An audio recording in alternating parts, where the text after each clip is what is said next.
Go.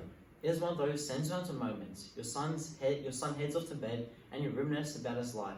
You think about how he's grown into this wonderful young adult, and you're filled with a sense of pride. Little do you know that he cries himself to sleep every night because he's in pain. However, tonight, while you're taking a walk down memory lane, his pain is too strong. The agony and the misguided belief that he cannot live up to expectations of those around him has engulfed him. The pain is overwhelming, and there's only one way he can make it stop. He does not see any other options.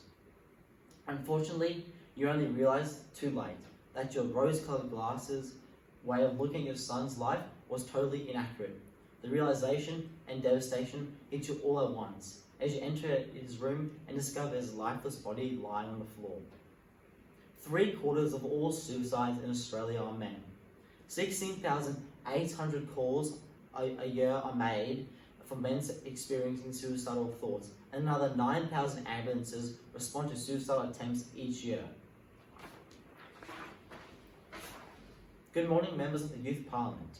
I am Matthew Moran, and I'm here to highlight the tragedies that are occurring all too often, because we do not talk about men's mental health. Too many young men are seeing suicide as their only option.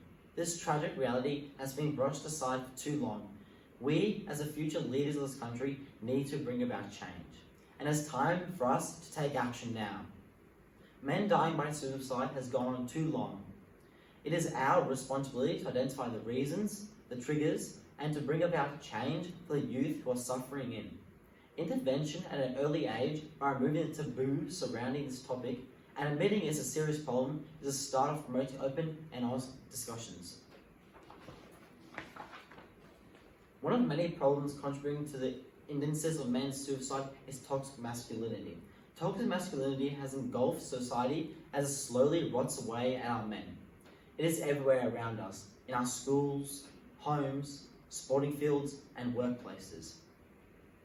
Boys are brought up to bury their emotions deep down. They are encouraged to be tough, to be in control of their emotions, to be self-reliant and assertive.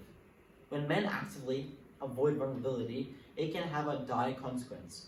If boys do not feel that they can live up to the expectations of what it means to be a man, they feel inadequate, which affects their mental health and in some instances results in suicidal thoughts. This is not only seen with our men, but in our schools. In an interview done by Lise Farrell, a past student from St. Kevin's College stated, "I saw a system designed to let young boys think they can do anything, assault anyone, and get away with it. By boys being allowed to do this, it forces the less dominant boys to be picked on and forced to feel as they don't belong. This very situation is what causes the high suicidal rates among young boys." In a study done by the University of New South Wales, it was found that sexual assault and assault have increased over the past years and reflects that people's perception of masculinity is still affecting the men of this generation. Silence. That's all I hear when it comes to men's mental health. The stigma around men speaking out needs to be addressed and normalized. How can it be that 70% of all suicides are men, and this is still not discussed publicly? We need to decide how we're going to tackle this issue. The media are the biggest contributors to the silence. More media coverage on the issue is critical.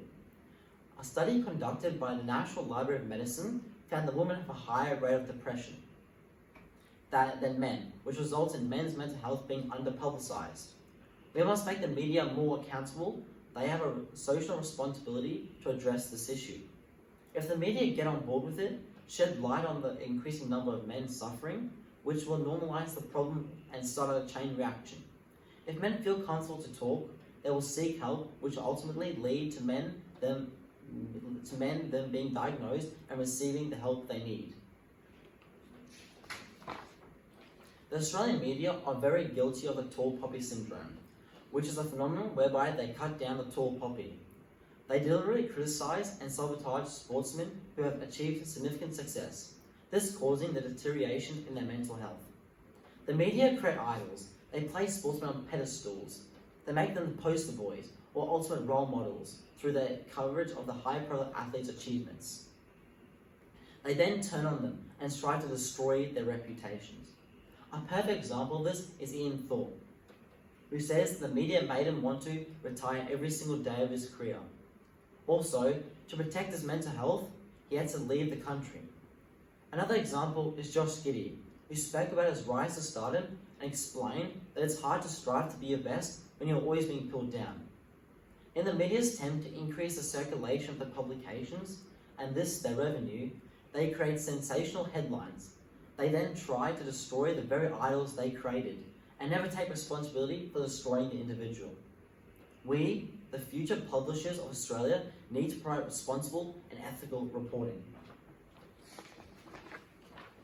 Now is our time to help and support the men who are struggling.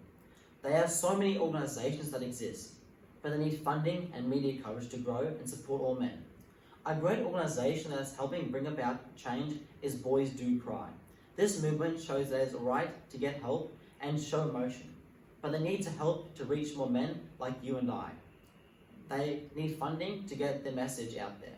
There are so many other small organisations doing great things like Movember and You Got This Mate. We need to push the government for increase the funding to provide for these organisations. The government needs to take the ownership and responsibility to ensure that the organisation are in a position to spread awareness to all Australians, and it needs to happen now. Imagine how early the government intervention could ultimately help the economy. Saving one husband, one father could reduce the need for families seeking financial assistance from the government. The government needs to be proactive and not reactive. Together, we can no longer sit around and watch our loved ones take their lives. This is our future, and we must act to advocate for the men now and in the future. I ask you, the Youth Parliament, to take control of the issue of men's mental health and men's suicide and make it a priority now. The factors of toxic masculinity, the lack of transparency regarding the struggles for men are silently dealing with, the men's culpability in promoting tall poppy syndrome, and the government's lack of financial support to these organisations, which could ultimately bring about the change we need, it must be urgently addressed. Action must be taken before it's you, me, or one of our loved ones crumble lifelessly on the floor.